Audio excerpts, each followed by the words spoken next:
NTPC के बाद अब ग्रुप डी की बारी है, जो आने वाला एग्जाम है रेलवे में। तो दोस्तों, रेलवे भर्ती बोर्ड परीक्षा टेस्ट योर सेल्फ जीके समान अध्ययन विद प्रीवियस ईयर क्वेश्चन। दोस्तों, ग्रुप डी का 2018 में जो एग्जाम हुआ था उसका प्रीवियस ईयर का क्वेश्चन आपको इस वीडियो में देखने को मिलेंगे, और साथ में कुछ इंपॉर्टेंट क्वेश्चन भी आपको करवाया जाएगा इस वीडियो में। तो दोस्तों, आने वाले एग्जाम के लिए ये वीडियो आपके लिए बहुत ही इंपॉर्टेंट साबित होने वाले हैं। इसमें अब तक 5 सेट करवा दिया गया है, आज होगा वीडियो का टाइप 6। तो इसके भी सारे क्वेश्चन इंपॉर्टेंट रहने वाले हैं, तो सारे क्वेश्चन को आपको केयरफुली अटेम्प्ट करना है। हम लोग तैयारी कर रहे हैं आने वाले एग्जाम रेलवे का ग्रुप डी का। तो क्वेश्चन स्टार्ट होता है यहां से, भारतीय रेलवे ट्रैक्स को डबल करने और उनके विद्युतीकरण। समझिएगा बात को, क्वेश्चन को समझना है। रेलवे ट्रैक्स को डबल करने के लिए, रेल पटरी होता है दोस्तों, उसको डबल करना चाह रहा है सरकार, और विद्युतीकरण यानी कि फुल्ली इलेक्ट्रिक पर चलने वाला ट्रेन को बनाने के लिए, तथा साथ ही साथ हाई डेंसिटी कॉरिडोर बनाने और उनकी क्षमता को बढ़ाने के लिए भारत सरकार ने किसके साथ 120 मिलियन डॉलर के ऋण अनुबंध पर हस्ताक्षर किए हैं। दोस्तों, ये 120 मिलियन जो बहुत बड़ी राशि होती है, वो सरकार अनुबंध पर हस्ताक्षर किए, यानी कि वो पैसा ले रहे हैं। तो किस बैंक से? अंतर्राष्ट्रीय मुद्रा कोष से, यूरोपियन बैंक, अफ्रीकन विकास बैंक या फिर एशियन विकास बैंक। तो ये दोस्तों इसका सही आंसर हो जाएगा। भारतीय रेलवे ट्रैक्स को डबल करने, उनके विद्युतीकरण तथा साथ ही साथ हाई डेंसिटी कॉरिडोर बनाने और उनकी क्षमता को बढ़ाने के लिए भारत सरकार ने एशियन विकास बैंक के साथ 120 मिलियन डॉलर के ऋण अनुबंध पर हस्ताक्षर किए। चलिए नेक्स्ट क्वेश्चन है, लगे हाथ मैं आपको बता देता हूं दोस्तों। एशियन विकास बैंक का स्थापना 1966 ईस्वी में हुआ था, और ये दोस्तों काम करना स्टार्ट किया था ये बैंक जनवरी 1967 से। ठीक है, अगला नंबर क्वेश्चन आता है, 1939 में सुभाष चंद्र बोस द्वारा शुरू की गई पार्टी का नाम क्या है? दोस्तों, सुभाष चंद्र बोस ने 1939 में एक पार्टी का गठन किया था, तो वो ही पार्टी का आपका नाम बताना है। भारतीय सोशलिस्ट पार्टी, आजाद बंगाल फौज, या फिर भारतीय कम्युनिस्ट पार्टी, या फिर ऑल इंडिया। तो इस क्वेश्चन का सही आंसर हो जाएगा, सुभाष चंद्र बोस द्वारा शुरू की गई पार्टी का नाम ऑल इंडिया फॉरवर्ड ब्लॉक है। ऑल इंडिया फॉरवर्ड ब्लॉक है। तो इसकी स्थापना कब हुआ था? तो 1939 में। ऑल इंडिया फॉरवर्ड ब्लॉक की स्थापना कब हुआ? तो 1939 में। नेक्स्ट क्वेश्चन है, धातुओं के विद्युत प्रतिरोधकता का सही क्रम क्या होगा? धातुओं के विद्युत प्रतिरोधकता का सही क्रम क्या होगा, यानी कि सबसे ज्यादा प्रतिरोध किसका होगा? ये चारों ऑप्शन में देखिएगा।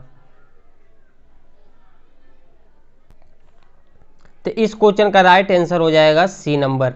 अब बात आती है दोस्तों, Hg क्या है, NiW और Ag क्या है? तो दोस्तों ये सिंबल है तो किसका?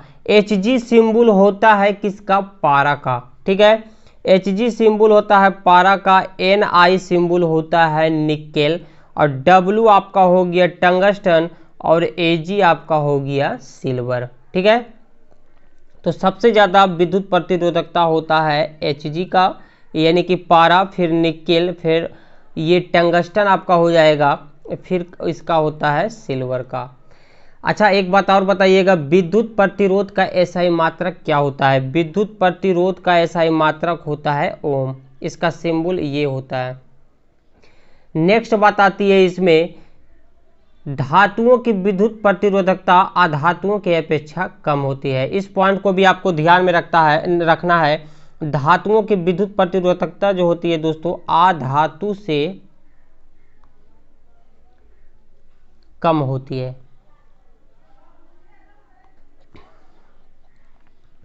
चंद्रमा पर किसी वस्तु का भार पृथ्वी पर वो इस वस्तु के भार का क्या होता है। सॉरी, फिर से पढ़ते हैं। चंद्रमा पर किसी वस्तु का भार पृथ्वी पर उस वस्तु के भार का क्या होगा। 1/6 होगा, 1/2, 1/5 या फिर दोनों का भार बराबर होगा। तो ये बराबर नहीं होता है, 1/6 होता है। नेक्स्ट क्वेश्चन, 1931 में भारत की नई राजधानी के रूप में नई दिल्ली का उद्घाटन करने वाले वायसराय का नाम क्या था। 1931 में भारत की राजधानी बनी थी नई दिल्ली। तो दोस्तों उसका उद्घाटन करने वाला वायसराय का नाम लॉर्ड बेलेजली, लॉर्ड कर्जन, लॉर्ड इरविन या फिर लॉर्ड कॉर्नवालिस। तो वायसराय का नाम था लॉर्ड इरविन। नेक्स्ट क्वेश्चन है, उस लवण का उदाहरण निम्नलिखित में से कौन सा है। उस लवण का उदाहरण निम्नलिखित में से कौन सा है जिसके जलीय विलयन का पीएच मान विलयन का पीएच मान 7 से कम है, 7 से कम है। वो क्या होगा। Ammonium chloride, sodium carbonate, sodium chloride या फिर सोडियम बाइकार्बोनेट। तो इसका सही आंसर हो जाएगा अमोनियम क्लोराइड, जिसका जलीय विलयन पीएच मान 7 से कम होता है अमोनियम क्लोराइड का। सोडियम क्लोराइड को साधारण लवण भी कहते हैं। ठीक है, अब बात आती है नेक्स्ट क्वेश्चन के, लेंस बनाने के लिए निम्नलिखित में से किसका उपयोग नहीं किया जाता है। तो ऑप्शन दिया हुआ कांच, पानी, प्लास्टिक, मिट्टी। जैसे ही क्वेश्चन में नहीं लगा दिया, हमारा क्वेश्चन इजी हो गया। दोस्तों सोचने वाली बात है, लेंस का मतलब होता है कुछ ना कुछ आर पार दिखना, कुछ ऐसे मान के चलिए। तो दोस्तों कांच से कहीं ना कहीं आर पार तो दिख ही जाएगा, पानी से भी आपका ये लगता है ऐसा कि पारदर्शी जैसा कुछ, और प्लास्टिक भी आपका आर पार दिख सकता है, लेकिन मिट्टी से कहीं भी आपको नहीं लग रहा होगा कि दोस्तों ये आर पार दिखेगा। तो इस अनुसार भी आप टिक कीजिएगा तो आपका आंसर सही होगा, और इसका सही आंसर मिट्टी ही होगा। निम्नलिखित में से कौन सबसे पहली महिला वकील है। पहली महिला वकील की बात की गई है जिनको सीधे उच्चतम न्यायालय के न्यायाधीश के रूप में नियुक्त किया गया है। उच्चतम न्यायालय के न्यायाधीश के रूप में सीधे उनका नियुक्ति हो गया है। तो वो कौन है, इन चारों ऑप्शन में आपको बताना है। तो वो है दोस्तों इंदु मल्होत्रा। इसका सही आंसर हो जाएगा इंदु मल्होत्रा। नेक्स्ट क्वेश्चन, गारो पहाड़ियाँ कहाँ स्थित है। इंपॉर्टेंट क्वेश्चन है। गारो पहाड़ियाँ कहाँ पे स्थित है। मेघालय में है, नागालैंड, मिजोरम या फिर असम। तो इसका सही आंसर आप बताइएगा क्या होगा। Right question of in this question. तो दोस्तों गारो पहाड़ियाँ स्थित है मेघालय में।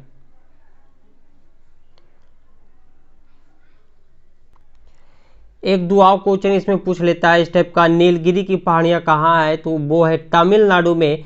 और एक और इम्पोर्टेंट जो बहुत बार एग्जाम में आया हुआ है, अरावली की पहाड़ियाँ। तो दोस्तों अरावली की पहाड़ियाँ कहाँ स्थित है। तो वो है राजस्थान में। धातुओं के किस गुण के कारण उनके पत्थर फाइल बनाने में आसानी होती है। पत्थर का मतलब क्या हुआ, मतलब कि जिसे आप पीटिएगा तो वो फैलता ही जाएगा। ये आपका एक है लोहा की एक प्लेट मारिए, इस पे आप हथौड़ी मारिएगा तो ये ऐसे हो जाएगा, फैलेगा थोड़ा, फिर थोड़ा बड़ा होगा, फिर थोड़ा बड़ा होगा, ये फिर थोड़ा बड़ा होगा। तो ये बोल रहा है। चलिए इसका आंसर बताइएगा। धातुओं के किस गुण के कारण उनके पत्थर बनाने में आसानी होती है। तो इसका सही आंसर हो जाएगा आघातवर्धनीयता। आंसर हो जाएगा 3rd नंबर। राज्यसभा सदस्यों का कार्यकाल कितना होता है। राज्यसभा के जो सदस्य होते हैं वो कितने वर्ष तक काम कर सकते हैं, या फिर आप बोल सकते हैं कि अपने सीट पर चिपक के बैठ सकते हैं। तो राज्यसभा सदस्यों के कार्यकाल होता है 6 वर्ष का। इंपॉर्टेंट क्वेश्चन है। एक और इसमें पूछ लिया जाता है कि राज्यसभा सदस्य बनने के लिए कम से कम उम्र कितनी होनी चाहिए। तो वो होनी चाहिए 30 वर्ष। नेक्स्ट क्वेश्चन, 90वां ऑस्कर अवार्ड में किस मूवी ने द बेस्ट पिक्चर अवार्ड जीता? 90 का जो ऑस्कर अवार्ड मिला था वो किस फिल्म को द बेस्ट पिक्चर अवार्ड मिला है या फिर जीता है? The shape of water, phantom thread, coco या फिर थ्री बिलबोर्ड्स? तो इसका सही आंसर हो जाएगा A number, the shape of water. ये बहुत अच्छी मूवी है दोस्तों, हम भी देखे हैं इस फिल्म को, आप भी देख सकते हैं। क्वेश्चन है, भारत का अपना पहला आधुनिक जलमार्ग विकसित करने में सहायता के लिए विश्व बैंक द्वारा कितनी ऋण राशि स्वीकृत की गई है? विश्व बैंक है जो है दोस्तों, भारत को कितना मिलियन पैसा दिया है किसके लिए? तो जलमार्ग विकसित करने के लिए। तो ऑप्शन दिया हुआ है 375 मिलियन, 275, 575 या फिर 475 मिलियन। तो इस क्वेश्चन का सही आंसर हो जाएगा 375 मिलियन।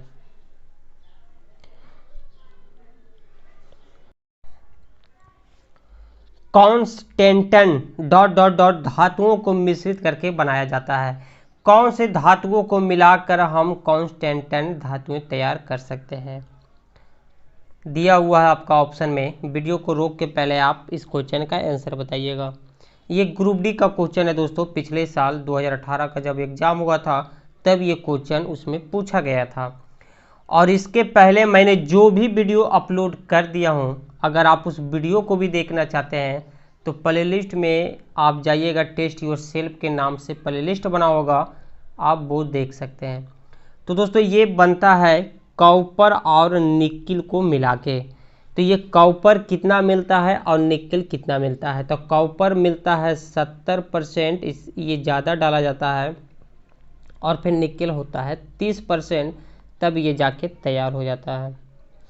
राम सेतु निम्नलिखित में से कहाँ पर स्थित है? राम सेतु पाक जलमद्रुमठ, बेरिंग जलमद्रुमठ, कील नहर या फिर जिब्राल्टर जलमद्रुमठ? तो इसका सही आंसर क्या होगा? तो राम सेतु स्थित है पाक जलमद्रुमठ, ऑप्शन हो जाएगा 1। कॉर्क सेल में मौजूद एक रसायन है जो उनमें गैसों और पानी के प्रवेश को रोकता है। सेल के मतलब होता है कोशिका, तो वो क्या होगा? ऑप्शन दिया हुआ है क्यूटिन, सैफरेनिन, सुबेरिन या फिर काइटिन। तो दोस्तों वो होता है सुबेरिन, जो उनमें गैस और पानी के प्रवेश को रोकता है। इसी के साथ अगला क्वेश्चन है, baking powder dot dot dot और ये का मिश्रण होता है। मतलब कह रहा बेकिंग पाउडर किसका किसका मिश्रण होता है? तो इस क्वेश्चन का सही आंसर हो जाएगा बी नंबर। बेकिंग पाउडर जो है sodium hydrogen carbonate, sodium hydrogen carbonate और टर्टेरिक अम्ल का मिश्रण होता है। Baking powder sodium hydrogen carbonate और टर्टेरिक अम्ल का एक मिश्रण होता है।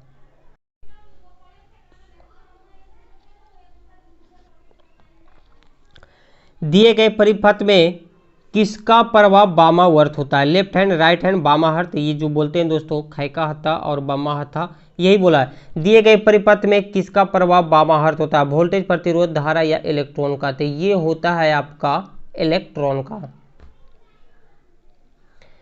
विंध्या शक्ति डॉट डॉट डॉट वंश के संस्थापक थे। विंध्या शक्ति किस वंश के संस्थापक थे? काकतीय वंश का, चोल, वाकाटक या फिर पांडव? इस क्वेश्चन का सही आंसर हो जाएगा विंध्या शक्ति वाकाटक वंश के संस्थापक थे। परमाणु के भीतर न्यूट्रॉन द्वारा प्रोटॉन पर आरोपित बल को क्या कहलाता है? परमाणु के भीतर जो होता है दोस्तों न्यूट्रॉन द्वारा प्रोटॉन पर आरोपित बल को क्या कहते हैं? ज्वारीय बल, गुरुत्वाकर्षण बल, नाभिकीय बल या फिर विद्युत स्थैतिक बल? तो इस क्वेश्चन का सही आंसर हो जाएगा नाभिकीय बल। पौधे में स्रावित होने वाला वह हार्मोन जिसके कारण उसका तना सूरज की रोशनी की ओर झुकता है, उसे क्या कहते हैं? ऑक्सिन, साइटोकाइनिन, जिब्रेलिन या फिर एस्कॉर्बिक एसिड? तो उसे कहा जाता है ऑक्सिन। पौधे में स्रावित होने वाला वह हार्मोन जिसके कारण उसका तना सूरज की रोशनी की ओर झुकता है, ऑक्सिन कहलाता है।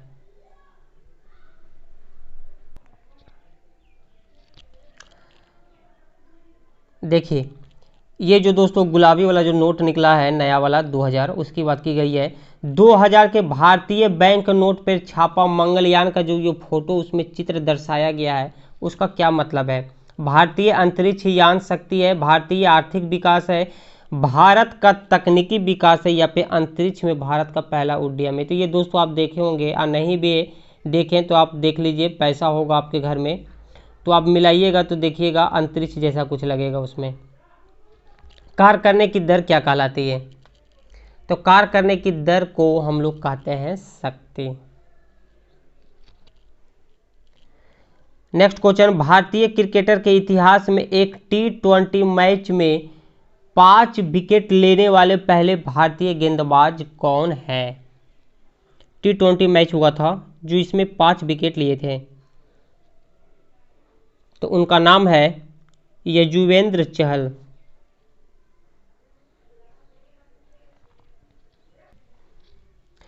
नेक्स्ट क्वेश्चन भी देख लीजिएगा, निम्नलिखित में से कौन सी नदी तिब्बत से होकर बहती है? तिब्बत से होकर बहती है और वहां यारलंग तस्यंगपो, ये चाइना वाला कुछ लग रहा है, तसंगपो नदी के रूप में जानी जाती है। ये सब शब्द दोस्तों ये चाइना में ज़्यादा इस्तेमाल होता है, और तिब्बत भी आपका चाइना में पड़ता है। गंगा, ब्रह्मपुत्र, ब्यास या फिर सतलुज? तो ब्रह्मपुत्र नदी तिब्बत से होकर बहती है और वहाँ यारलंग तत्संगपो नदी के रूप में जानी जाती है। आंसर हो जाएगा ब्रह्मपुत्र। किसी विस्फोट के कारण समुद्र के तल पर बनने वाली लहरें ... होती है? अनुप्रस्थ होती है, स्थिर होती है, अनुप्रस्थ और अनुदैर्घ्य दोनों होती है, या फिर अनुदैर्घ्य होती है? तो इस क्वेश्चन का सही आंसर हो जाएगा ए नंबर। ध्वनि तरंग वायु में अनुदैर्घ्य है, जबकि द्रव के सतह पर अनुप्रस्थ है, तथा द्रव के अंदर अनुदैर्घ्य तथा ठोस में अनुप्रस्थ और अनुदैर्घ्य दोनों है।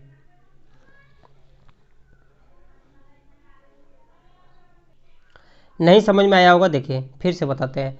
ध्वनि जो तरंग है वायु में यानी कि हवा में, वो क्या होगा? अनुदैर्घ्य हो जाएगा। ठीक है, ये हो जाएगा। कब? हवा में अनुदैर्घ्य हो जाएगा ध्वनि तरंग। इसके बाद जब वह आगे बढ़ के द्रव की ओर निकलेगा, द्रव के सतह पर ये क्या हो जाता है? अनुप्रस्थ हो जाता है।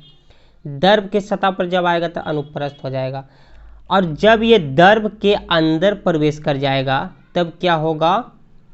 जब द्रव के अंदर प्रवेश कर जाएगा तब ये हो जाएगा अनुदैर्घ्य। और ठोस में अनुप्रस्थ और अनुदैर्घ्य दोनों होता है। जब ठोस होता है तब उसमें अनुप्रस्थ भी होगा और अनुदैर्घ्य भी होगा। लेकिन इस क्वेश्चन में क्या बोला गया है? विस्फोट के कारण समुद्र के तल पर बनने वाली लहरें क्या कहलाती है? तो हम पहले बोले थे द्रव के सतह पे अनुप्रस्थ होता है, तो ये तल के मतलब सतह ही होता है। तो समुद्र के तल, समुद्र में यानी कि पानी जो होता है द्रव, ये द्रव के तल पे सतह पे ये अनुप्रस्थ होगा। नेक्स्ट क्वेश्चन, पहाड़ से गिर रहे किसी पिंड में होती है? पहाड़ से गिर रहे किसी पिंड में क्या होती है? गतिज ऊर्जा और स्थितिज ऊर्जा दोनों, केवल स्थितिज ऊर्जा, गतिज ऊर्जा, या फिर घर्षण बल? क्या होता है? पहाड़ से कोई भी चीज़ गिर रहा है, वस्तु गिर रहा है, तो उसमें क्या होगा? तो उसमें गतिज ऊर्जा तो होगा ही, और साथ में स्थितिज ऊर्जा भी होता है। तो ऑप्शन हो जाएगा ए नंबर। कार्य शून्य होने की स्थिति में विस्थापन और लगाए जाने वाले बल के बीच का कोण क्या होगा? 45 डिग्री का, 0 डिग्री, 90 डिग्री, या फिर 120 डिग्री का? तो दोनों के बीच लगने वाला जो होता है कोण, बल जो होता है उनके बीच का जो कोण होता है वो होता है 90 डिग्री का। निम्नलिखित में से किस राजा ने कोणार्क के सूर्य मंदिर का निर्माण करवाया था? कोणार्क के सूर्य मंदिर का निर्माण बनाने वाले राजा कौन थे? तो वो थे नरसिंह देव प्रथम। ऑप्शन हो जाएगा बी नंबर। और अगला क्वेश्चन है, ताला दरवाजे से संबंधित है। ताला जो है दोस्तों, ताला जो घर में लगाते हैं हम लोग, गेट में लगाते हैं, दरवाजे से संबंधित है। उसी तरह से पासवर्ड, पासपोर्ट जो होता है, पासवर्ड, वो किससे संबंधित है? गेट से, वाइल्ड कार्ड लेटर से या फिर वेरीफाई से या फिर कंप्यूटर से। तो दोस्तों जिस प्रकार ताला जो है दरवाजे से संबंधित है, उसी प्रकार पासवर्ड जो होता है कंप्यूटर से संबंधित होता है। पासवर्ड क्या लगाते हैं, कंप्यूटर में लगाते हैं, ऐसे मोबाइल में भी लगाते हैं, लेकिन यहाँ मोबाइल तो दिया हुआ नहीं, तो कंप्यूटर आप टिक कर दीजिए, सही हो जाएगा।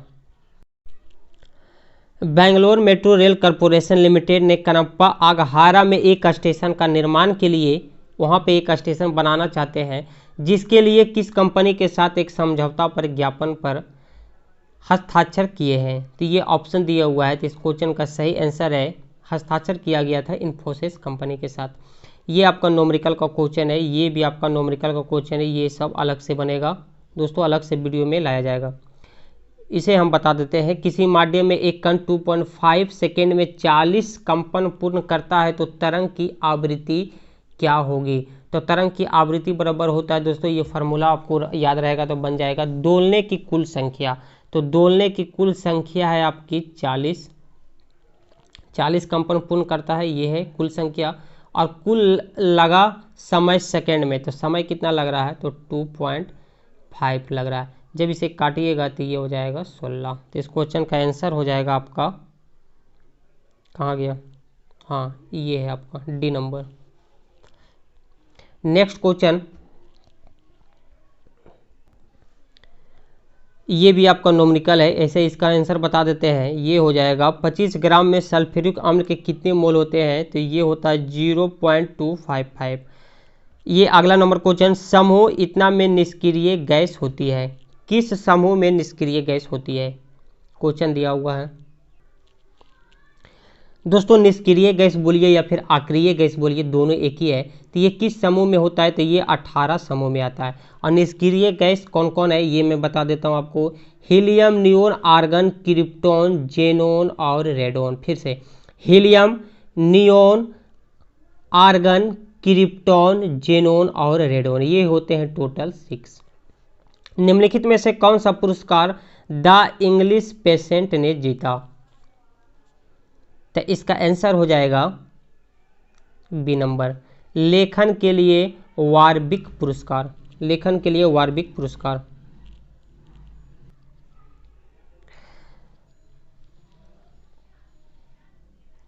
एक सेल के विस्फोट के बाद कई टुकड़े अलग अलग दिशाओं में उड़ जाते हैं। दोस्तों कहीं भी जब विस्फोट होता है, बम जब वहाँ पे फटता है तो बहुत सारा नुकसान भी होता है, कितने भी टुकड़े यहाँ से वहाँ बिखर जाते हैं। तो इस स्थिति में क्या संरक्षित रहता है, बल, स्थितिज ऊर्जा, संवेग या कार। ये सब क्वेश्चन आपको करने में मज़ा नहीं आ रहा होगा, थोड़ा हार्ड लग रहा होगा, लेकिन दोस्तों ये सच है कि ये क्वेश्चन आपको ही जॉब दिला सकता है। अगर आप सच में जॉब करना चाहते हैं तो इस टाइप के क्वेश्चन को करना ही पड़ेगा, तभी जाके आपका सपना पूरा हो सकता है। बस 1 साल 2 साल मन मार के नहीं भी दिल करता है फिर भी आप पढ़िए, जब जॉब लग जाएगा तो ये सब नहीं भी पढ़िएगा तो चलेगा। नेक्स्ट क्वेश्चन, चलिए इसका आंसर बताइएगा।